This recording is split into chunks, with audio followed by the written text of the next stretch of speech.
Everyone আসসালামু আলাইকুম। আশা করছি আপনারা সবাই অনেক ভালো আছেন। আমরা সবাই আলহামদুলিল্লাহ ভালো আছি। আরও একটি নতুন ব্লগ ভিডিও দেখার জন্য আপনাদের সবাইকে ওয়েলকাম জানাচ্ছি। তো আজকের ভিডিওটা বিকেল থেকেই শুরু করে দিলাম। তো আগামীকালকে হচ্ছে মেহমান আসবে, বাজার করতে যাব, অনেক বাজার সদাই করতে হবে, ফ্রিজ একেবারে খালি। তো বাজার সদাই করতে হবে, সেগুলো গোছাতে হবে। এখন হচ্ছে আমি ভিডিও শ্যুট করে শেষ করলাম, আরও কাজ বাকি আছে, কাজকর্মগুলো শেষ করে এরপরে হচ্ছে বাহিরে যাব, শপিং করব, বাজার করব। মেহমান আসছে শ্বশুর বাড়ি থেকে, আমার শাশুড়ি, আমার যা, ওরা সবাই আসবে। তো সবার জন্য বাজার সদাই করবো। রাতে রান্না করব না, কালকে দুপুরের দিকে রান্না করব। গরুর মাংসটা কালকে দুপুরে কিনবো। এখন শুধু হচ্ছে মাছের বাজারটা করে নিব বাজারে গিয়ে, এই আর কি অবস্থা। তো আশা করছি আমার আজকের পুরো ভিডিওটা আপনাদের সবার কাছে ভালো লাগবে। আমার ভিডিও যদি আপনাদের কাছে ভালো লেগে থাকে, যারা এখন আমার ইউটিউব চ্যানেলটি সাবস্ক্রাইব করেনি, প্লিজ আমার চ্যানেলটি সাবস্ক্রাইব করে নেবেন, আর ভিডিওর মধ্যে একটা লাইক দিতে ভুলবেন না। তো আমি হচ্ছে বাজার করতে চলে আসলাম। এবারে বাজারে এসে দেখি যে ওইরকম সুবিধা মতো মাছ পাচ্ছি না। তো ইলিশ মাছও উঠেছে, খুবই ছোট ছোট, বেশিরভাগ ইলিশ মাছ হচ্ছে জাটকা ইলিশ যেটা বলে সেটা।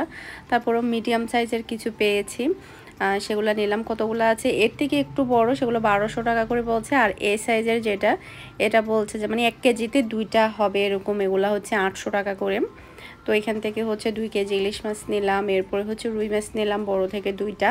এরপরে হচ্ছে বাটা মাছ নিয়েছি। কোরাল মাছ তেমন একটা উঠেনি, একদম বড় সাইজের 2 কেজি 2.5 কেজি এরকম মাছ উঠেছে কোরাল মাছগুলা। আর মাছের দামও দেখি যে এখন আগের থেকে অনেকটা বেড়ে গিয়েছে। মানে আগে প্রচুর পরিমাণে মাছ থাকতো, মাঝখান দিয়ে প্রচুর মাছ থাকতো, এখন দেখি যে মাছের পরিমাণটা অনেকটা কম বাজারে। তো রাতের দিক দিয়ে যেটা করলাম, আমি হচ্ছে একটু রুই মাছ ভুনা করে নিচ্ছি, জাস্ট হচ্ছে রাতের জন্য আমাদের একটু তরকারি একটু শর্ট, সেই কারণে ভাবলাম যে রুই মাছকে ফ্রাই করে পাতলা করে আলু দিয়ে ভুনা করে নেব। তো ওটা করে নিলাম। এরপরে হচ্ছে আমি কেক বানাবো, যেহেতু কালকে আমার শাশুড়িরা আসবে, যারা আসবে, তো বাচ্চাদের জন্য চকলেট কেক বানাবো। আর মিহিও বলছিল ও চকলেট কেক খাবে, তো ভাবলাম একেবারে বানিয়ে ফেলি। এরপরে হচ্ছে এদিকে আমি কিছু হচ্ছে ডিম ভুনা করে নিব, সরি চিংড়ি মাছ ভুনা করে নিব। এই চিংড়ি মাছটা মাশাআল্লাহ অনেক বেশি মজা হয়েছে। তো আমি একটু বেশি করে পেঁয়াজ দিয়েছি, সেই সাথে হচ্ছে আমি মিষ্টি বানাবো। মিষ্টি বানানোর জন্য হচ্ছে আমি দুধ বের করেছি। এরপরে হচ্ছে পেঁয়াজটাকে হালকা একটু ভেজে নিচ্ছি। আর চিংড়ি মাছ এগুলো হচ্ছে যেগুলো হাতিয়া থেকে বড় গলদা চিংড়ি এনেছিলাম, ওগুলা যেহেতু অনেক বড়, সেগুলাকে হচ্ছে ছোট ছোট করে কেটে নিয়েছি। কেটে এভাবে ভুনা করলে অনেক বেশি মজা হয় টমেটো দিয়ে। তো কালারটা দেখতে পাচ্ছেন মাশাআল্লাহ, এটা দিয়ে কিন্তু অনায়াসে 2 প্লেট ভাত কিন্তু এমনিতেই খাওয়া যাবে। আর দেখা যায় কি, বড় যদি একসাথে রান্না করতাম তখন দেখা যায় তো কি মশলাপাতি তেমন একটা ঢুকতো না। এখন যেহেতু কেটে রান্না করেছি, মশলাটাও ভালোভাবে ঢুকেছে। তো এরপরে হচ্ছে রাতের দিক দিয়ে খাবার দাবার শেষ করার পরে হচ্ছে আমি এখন চকলেট কেক তৈরি করে নিব। আপনাদের সাথেও রেসিপিটা শেয়ার করছি। তো এখানে হচ্ছে আমি 1 কাপ পরিমাণ ময়দা নিয়ে নিলাম, সেই সাথে আমি নিয়ে নিচ্ছি 1/4 কাপ পরিমাণ কোকো পাউডার। এরপরে হচ্ছে 1 চা চামচ পরিমাণ বেকিং পাউডার। পুরো শুকনো উপকরণটা আমি খুব ভালোভাবে চেলে নেব। শুকনো উপকরণটা কিন্তু খুব ভালোভাবে চেলে নিতে হবে। ফস্টার ক্লকের বেকিং পাউডার এখানে অ্যাড করতে হবে। বাংলাদেশের যে বেকিং পাউডারটা পাওয়া যায় ওটা দিয়ে করলে খুব একটা বেশি ভালো হয় না। তো খুব ভালোভাবে আমি পুরো শুকনো উপকরণটা চেলে নিয়েছি।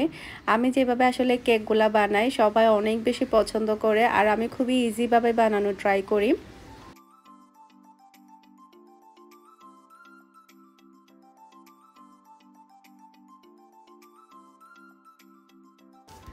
পুরো শুকনো উপকরণটা আমার খুব ভালোভাবে চালা হয়ে গিয়েছে, আপনারা দেখতে পাচ্ছেন। এখন যেটা করতে হবে, খুব ভালোভাবে পুরা যে শুকনো উপকরণটা আছে সবগুলো ভালোভাবে একসাথে মিক্স করে নিতে হবে। এটা কিন্তু খুবই ইম্পর্টেন্ট মিক্স করার ক্ষেত্রে। এটা যদি ভালোভাবে মিক্স না হয় তখন দেখা যাবে আপনি যখন কেকটা বানাবেন তখন কিন্তু দেখা যাবে ফুটা ফুটা, মানে ডিফারেন্ট কালার হয়ে যাবে কেকটা, তখন কিন্তু দেখতে তেমন একটা ভালো লাগবে না।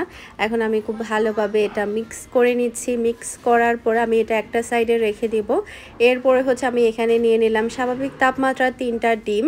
3টা ডিমকে আমি এখন বিটার দিয়ে খুব ভালোভাবে বিট করে নিব। বিট করার পরে ডিমের কালারটা কেমন হয়েছে সেটা হয়তো আপনারা দেখেই বুঝে নিতে পারবেন। আসলে বেকিং জিনিসটা যখন আপনি করতে পারবেন প্রপারলি তখন অনেক বেশি সহজ মনে হবে।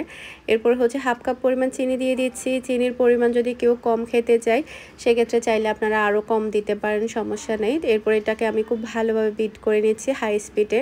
আর আপনারা হয়তোবা কালারটা দেখে এখন বুঝে গিয়েছেন যে এটা কতক্ষণ পরিমাণের বিট করতে হবে। আসলে বেকিংয়ের ক্ষেত্রে টাইমটা বলা যায় না, এর কারণ হচ্ছে অনেক বিটারের স্পিডটা হাই থাকে, অনেকটা কম থাকে, ভালো খারাপ মিলিয়ে কিন্তু বিটারগুলো থাকে। সেক্ষেত্রে টাইমটা আসলে নির্দিষ্ট করে বলে দিলাম, আপনি ওই টাইমটাতে বিট করলেন সেটা তো আর হবে না, আপনাকে কালারটা দেখে বুঝে নিতে হবে। এরপরে হচ্ছে 1/3 কাপ পরিমাণ তেল দিয়েও আমি হালকা একটু বিট করে নিয়েছি। এখন আমার এটা সম্পূর্ণভাবে বিট করা হয়ে গিয়েছে। এখন আমি যেটা করব, ভ্যানিলা এসেন্স দিয়ে দিচ্ছি এখানে 1 চা চামচের মতো। আপনারা চাইলে এখানে চকলেট এসেন্সও দিতে পারেন। চকলেট এসেন্স, ভ্যানিলা এসেন্স যে কোনো একটা দিলে হয়ে যাবে।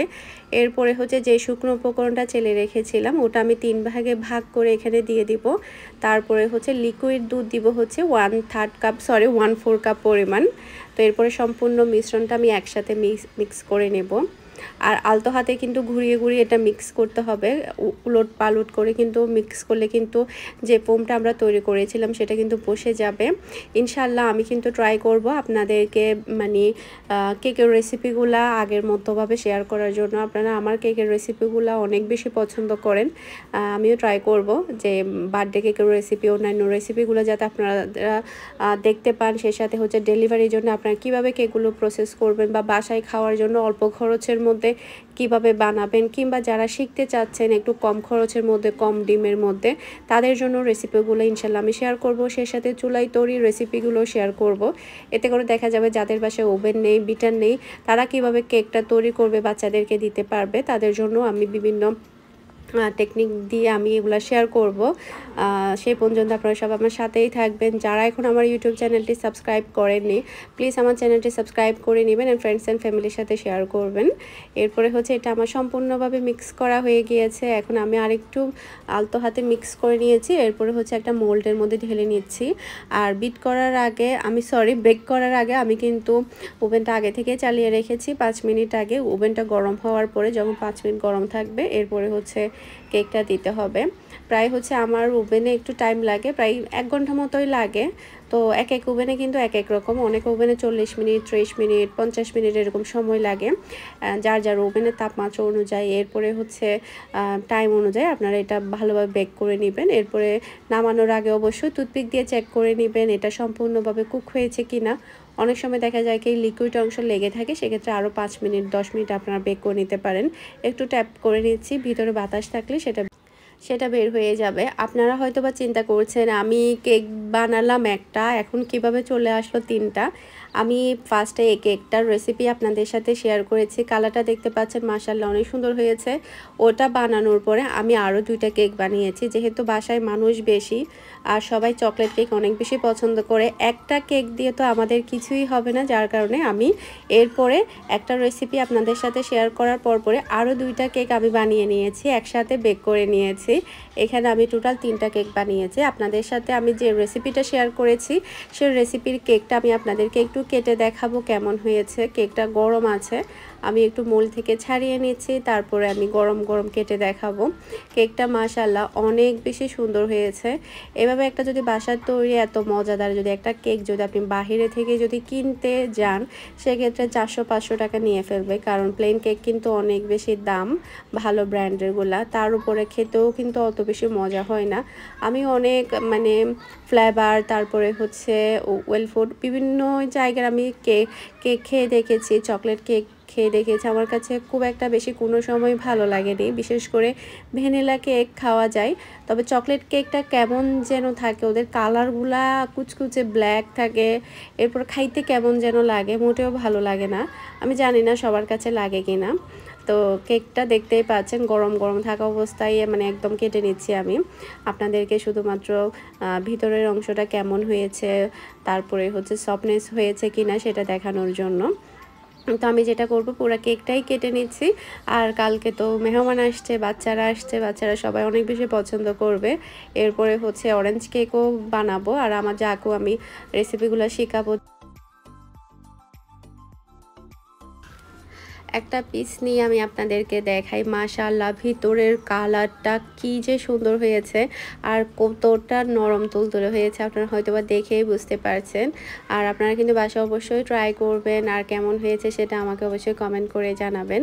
আজকের মতো বিদায় নিয়ে নিচ্ছি। সবাই ভালো থাকবেন, সুস্থ থাকবেন, আমাদের সবার জন্য দোয়া করবেন।